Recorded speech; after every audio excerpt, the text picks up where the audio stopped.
Trung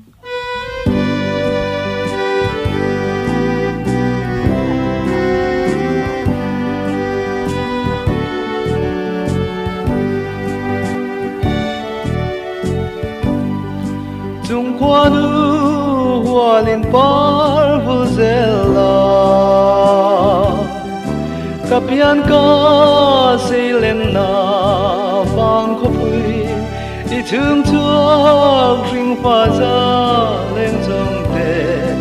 lung rualin te lai kan hor za he lung tim te alena mun te le chim veng la leng na te kan dap na tui khur lui atlang le mua la dang chuang si lo ka ngai zual trin om kho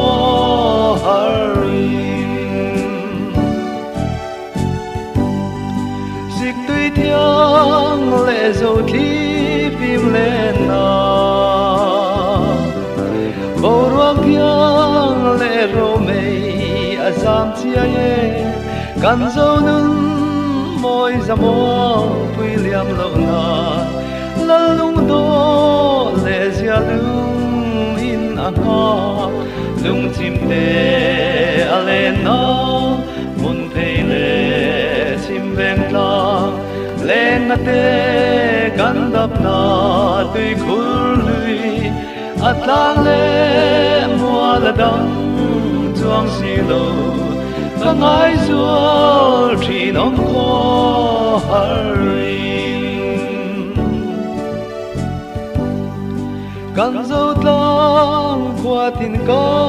phang vela yang zo reng ka tong lo sial ko pui I rai leng te tlang tin mual tina nang ngai reng in morun rem kan pha lung chim te alena mun phei le chim veng la leng na te kan dap na tui khur lui atlang le mua la dang chuang si lo ka ngai zual trin om kho harin manalim te amo tukram chuan na zo phele lung pum le bu kang lal mua mol sang le lung phun ko bel le kar mua van le ka nuam sui lung dam ve na lung chim te